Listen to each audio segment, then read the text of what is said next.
Web 3 ये काफी चर्चा में चल रहा है आजकल। काफी बज़ है सोशल मीडिया पर इसके ऊपर। आपने देखा होगा, आपके दोस्त या फिर कहीं आप जाते हैं तो इस पे चर्चा होती है। तो आखिर ये वेब 3 है क्या? तो पहले वेब 3 क्या है समझने से पहले समझ लेते हैं ये क्या नहीं है। वेब 3 जो है कोई टेक्नोलॉजी या प्लेटफॉर्म नहीं है।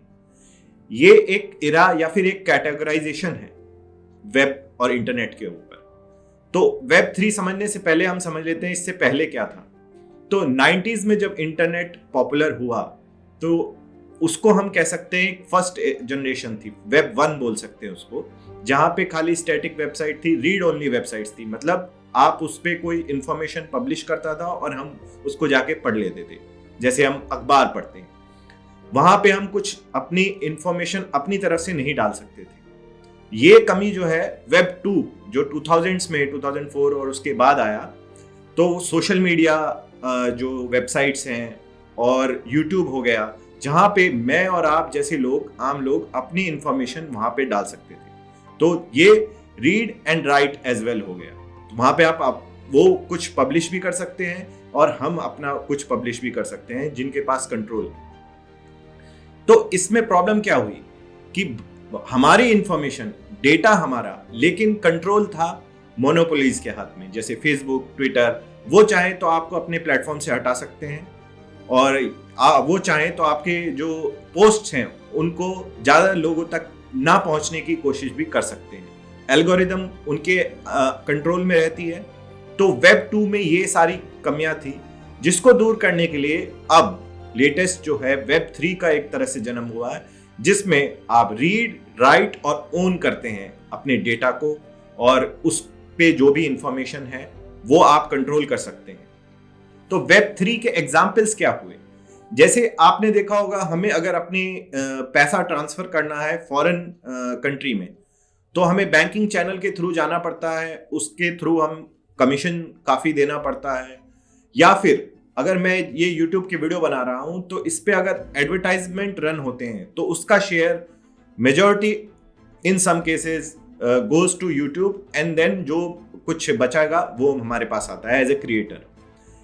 सिमिलर वे, आप कोई इंफॉर्मेशन किसी के साथ शेयर करना चाहते हैं, वो कितने लोगों तक पहुंचेगी उस पर हमारा कंट्रोल नहीं है।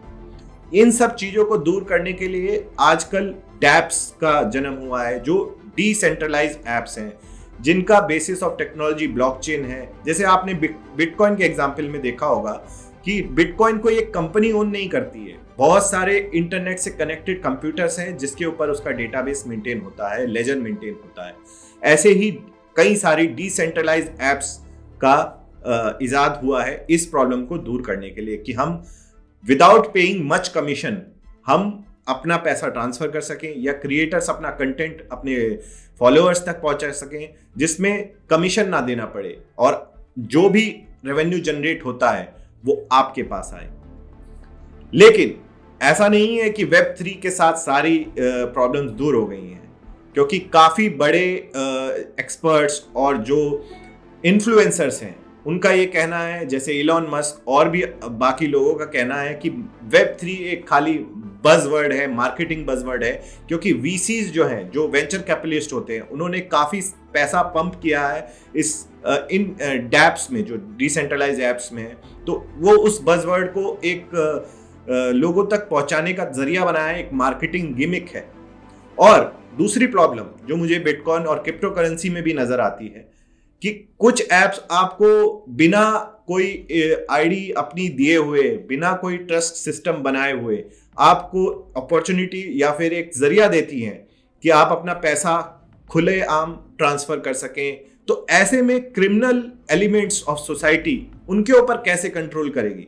तो मेरा तो ये मानना है कि एक रेगुलेटरी ओवरसाइट, चाहे कोई भी टेक्नोलॉजी हो, उस पर या तो एक ऑटोनोमस बॉडी हो, या गवर्नमेंट ऑटोनोमस बॉडी हो, या कोई भी इस तरह की बॉडी हो जो रेगुलेटरी ओवरसाइट्स करे इन टेक्नोलॉजी के ऊपर, वो बहुत जरूरी है।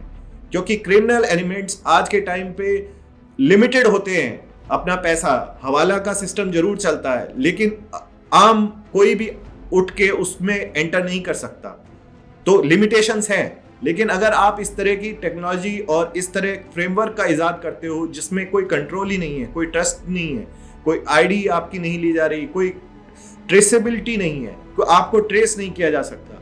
तो ऐसे में क्रिमिनल एलिमेंट्स जो है सोसाइटी के, वो इस चीज का फायदा उठा के हमारे देश को, हमारे सोसाइटी को नुकसान पहुंचा सकते हैं। एंड ऐसी टेक्नोलॉजी पे रेगुलेटरी ओवरसाइट होना बहुत जरूरी है।